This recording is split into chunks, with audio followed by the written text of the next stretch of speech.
સમાચાર જોરહાટમાં મેઘરાજાની ધમાકેદાર બેટિંગ શહેરમાંથી ભારે વરસાદથી જળબંબાકારની સ્થિતિ ભારે વરસાદ બાદ રસ્તાઓ બેટમાં ફેરવાયા મુખ્ય માર્ગો પર ઘૂંટણસમાં પાણી ભરાતા મુશ્કેલી થઈ શહેરના અનેક વિસ્તારો પાણીમાં ગરકાવ થયા માર્ગો પર પાણી ભરાતા સ્થાનિકોને હાલાકી વેઠવાનો વારો આવ્યો છે તો આસામની અંદર પણ એ જ પરિસ્થિતિ જોવા મળી રહી છે કે જોરહાટમાં મેઘો મહેરબાન થયો જે વરસાદની રાહ જોતા હતા ભારતના કેટલાક રાજ્યો તે રાજ્યોની અંદર વરસાદ શરૂ થયો છે મુંબઈથી સમાચાર મુંબઈમાં સતત ત્રીજા દિવસે પણ વરસાદી માહોલ યથાવત રહ્યો છે શહેરના અનેક વિસ્તારોમાં સવારે મધ્યમથી ભારે વરસાદ નોંધાયો જ્યારે પૂર્વ અને પશ્ચિમ ઉપનગરોમાં હળવો વરસાદ પડ્યો બીએમસીના આંકડા મુજબ તેના મુખ્યાલય ખાતે 45 mm વરસાદ થયો છે જ્યારે કોલાબા પમ્પિંગ સ્ટેશનની સાથે માંડવી ફાયર સ્ટેશન ફ્રોઝબરી જળાશય અને અન્ય વિસ્તારોમાં પણ નોંધપાત્ર વરસાદ પડ્યો સવારે 8 વાગ્યા સુધીના છેલ્લા 24 કલાક દરમિયાન શહેરમાં સરેરાશ 13.30 mm વરસાદ નોંધાયો હતો વરસાદ છતાં શહેરના તમામ મુખ્ય અંડરપાસ ખુલ્લા રહ્યા અને ટ્રાફિક વ્યવસ્થા સામાન્ય રહી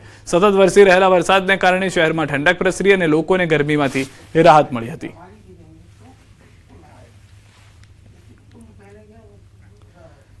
અને સમાચાર પર નજર કરીએ પાટણના સમીના ભદ્રાળા ગામે ખેડૂતોની જમીનના વિવાદ અંગે એક સભા યોજાઈ હતી જેમાં વડગામના ધારાસભ્ય જિગ્નેશ મેવાણી અને પાટણ જિલ્લાના કોંગ્રેસી નેતાઓએ હાજરી આપી હતી સભામાં જમીનના મુદ્દા અંગે વડગામના ધારાસભ્ય જિગ્નેશ મેવાણીએ સ્ટેજ પરથી ફોનમાં પાટણ જિલ્લા કલેક્ટર પ્રશાંત જીલોવાનીને ખખડાવ્યા હતા અને જો યોગ્ય રીતે તપાસ નહીં કરો તો સસ્પેન્ડ પણ કરી નાખીશ તેવી ધમકી આપી હતી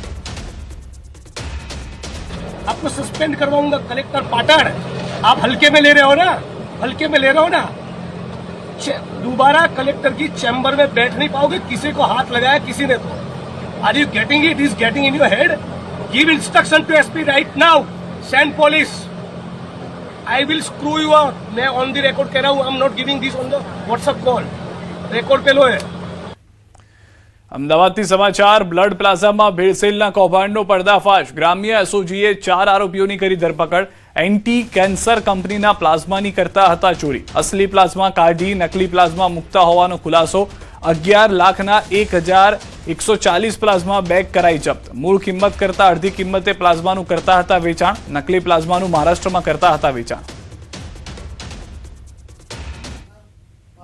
જે ઓરિજિનલ બ્લડ બેંકથી જે પ્લાઝમા આવતો હતો એ પ્લાઝમાને વચ્ચે એ લોકો એ નકલી પ્લાઝમાથી રિપ્લેસ કરીને પછી આગળ વેચાણ કરતા હતા અને એ જે ત્યાંથી જે ઓરિજિનલ જે પ્લાઝમા જે કાઢતા હતા એ ઓરિજિનલ પ્લાઝમા ફરીથી બ્લડ બેંકમાં સપ્લાય કરતા હતા આ આખા પ્રોસેસમાં ખરેખર મતલબ આખો જે મેટર હતો બહુ જીવલેણ એનો જે આરોપ જીવલેણ એમનો કામ કરેલું છે આ તરફ સુરેન્દ્રનગરના પાટડી દશાડા હાઈવે પર અકસ્માત થયો છે છવાડા ગામના પાટિયા પાસે ટ્રેલર અને રિક્ષા વચ્ચે અકસ્માત ગમખ્વાર અકસ્માતમાં 3 લોકોના મૃત્યુ થયા છે રિક્ષામાં સવાર 3 લોકોના ઘટના સ્થળે જ મોત થયા અકસ્માત એટલો ભયાનક હતો કે અકસ્માતમાં રિક્ષાનો કચ્ચરકાંડ નીકળી ગયો પોલીસને અકસ્માતની જાણ થતાં ઘટના સ્થળે પહોંચી મૃતદેહને પોસ્ટમોર્ટમ માટે મોકલી તપાસ હાથ ધરી હતી દસાડા પાટડી હાઈવે પર બેફામ દોડતા ભારે વાહનો સામે કાર્યવાહી કરવા માંગ ઉઠી છે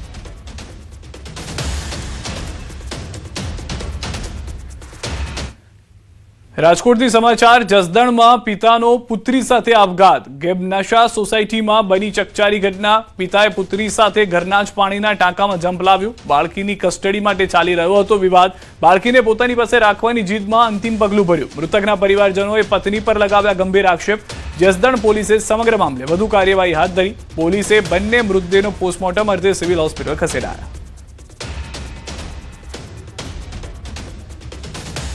8 દિવસ પહેલા ભાઈ એને ઘરવાળી ભાગી ગઈ હતી લાલાભાઈ કરીને નામ છે એની હારે પછી 8 દિવસ થયા પછી અમે એને ગોતી પણ એ પછી જડી નહીં અને એનો ફોન આવ્યો સામેલીને કે મને છૂટું કરી દો મારે રહેવું નથી કે ભેદ પેન કરવું પછી અમે હા પાડી કે આપણે છૂટું કરી દેવું આજ છૂટું કરવાનું હતું પણ એણે એમ કીધું છોકરી મને સોંપી દો કે છોકરી મારી છે કે એટલે પછી અમે એ બાબતે છોકરાએ છોકરી ન આપવા બાબતે આને આપઘાત કરેલ છે જેતપુરના હળદસમાં એમજી રોડ પર આવેલા સ્ટેન્ડ ચોક પાસે ઓટો રિક્ષામાં લાગી ભયાનક આગ. ઓટો રિક્ષામાં અચાનક આગ લાગતા રિક્ષા બળીને ખાક થઈ ગઈ. રિક્ષા ચાલકના જણાવ્યા અનુસાર રિક્ષા ચાલુ કરતા જ વાયરિંગમાં શોર્ટ સર્કિટ થઈ હતી. આગની આ ઘટનામાં સદનસીબે કોઈ જાનહાની નથી થઈ. રિક્ષા ચાલકનો આબાદ બચાવ થયો છે. સ્થાનિકો અને ચાલક દ્વારા પાણીનો મારો ચલાવી આગ પર કાબુ મેળવવાનો પ્રયાસ કરાયો. ઘટનાની જાણ થતાં જેતપુર નવાગઢ નગરપાલિકા ફાયર વિભાગે ઘટના સ્થળે પહોંચી આગ ઉપર કાબુ મેળવ્યો.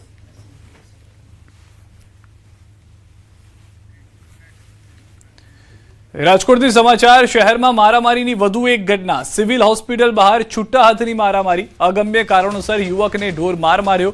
બે યુવક અને યુવતીએ યુવકને ઢોર માર માર્યો. યુવતી ગુસ્સે થઈને હાથમાં પથ્થર લઈને યુવકને મારવા દોડી. ઘટનાનો વિડીયો સોશિયલ મીડિયામાં વાયરલ થયો છે. દ્રશ્યોમાં પણ આપ જોઈ રહ્યા છો, રાજકોટમાં જે રીતની ઘટનાઓ હાલમાં વધી રહી છે, કાયદા વ્યવસ્થાને લઈને સવાલો ઊભા કરે છે. શહેરમાં મારામારીની આ વધુ એક ઘટના છે. અલગ અલગ ઘટના બે ઘટી હતી. એક આ ઘટના આપ જોઈ રહ્યા છો. બીજી તરફ નાના મહુવા સર્કલ પાસે જાહેરમાં બે યુવકો વચ્ચે મારામારીની ઘટના સામે આવી. કોઈ કારણોસર બંને યુવકો બાખડી પડ્યા હતા, જેમાં એક યુવકે અન્ય યુવકને સિટી બસ સાથે અથડાવી દીધો.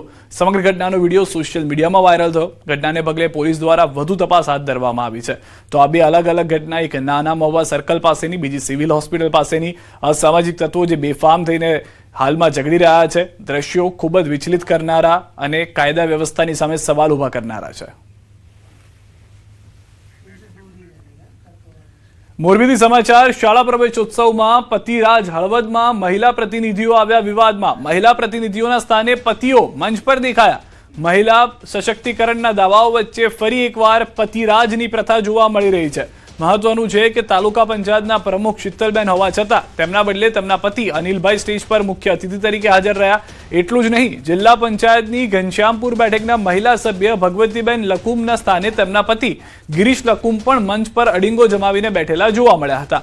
જ્યારે સત્તા મહિલાઓના હાથમાં છે, ત્યારે સરકારી મંચ પર ફરી એકવાર આ રીતે જોવા મળેલી પતિરાજની પ્રથાએ અનેક ગંભીર સવાલો ઊભા કર્યા છે.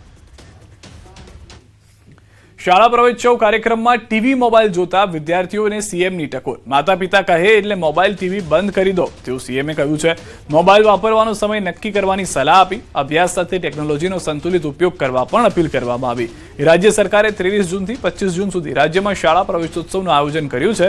ત્યારે મહેસાણાના વડનગરની BN હાઈસ્કૂલમાં રાજ્ય કક્ષાના શાળા પ્રવેશોત્સવ યોજાયો. મુખ્યમંત્રી ભૂપેન્દ્ર પટેલે વડનગરમાં શાળા પ્રવેશોત્સવનો કાર્યક્રમનો પ્રારંભ કરાવ્યો. કાર્યક્રમ દરમિયાન મુખ્યમંત્રીએ વિદ્યાર્થીઓને ટીવી અને મોબાઈલના વધુ પડતા ઉપયોગથી દૂર રહેવાની ટકોર કરી. તેમણે કહ્યું કે માતા પિતા કહે ત્યારે ટીવી અને મોબાઈલ બંધ કરી દેવા જોઈએ. કેટલા જણ ઘેર ટીવી અને મોબાઈલ બે જુએ છે? હાથ અંદર કરો. સાચું બોલવાનું તો શીખી જ જવાનું. બસ હાથ અંદર નહીં કરે તો ખબર તો પડી જ જવાની છે કે કરે તો છો જ. પણ તમારે મમ્મી પપ્પા બેંકને બૂમો પડાવીને જે કરો છો કામ એ નહીં કરવાનું. ચાલો તમે ટીવી જુઓ, મોબાઈલ જુઓ, પણ તમારા ઘેર તમારા મમ્મી પપ્પા કે એટલે બંધ કરી દેવાનું, કાં તો સમય નક્કી કરવાનો. એવું કરી શકાય કે ના કરી શકાય?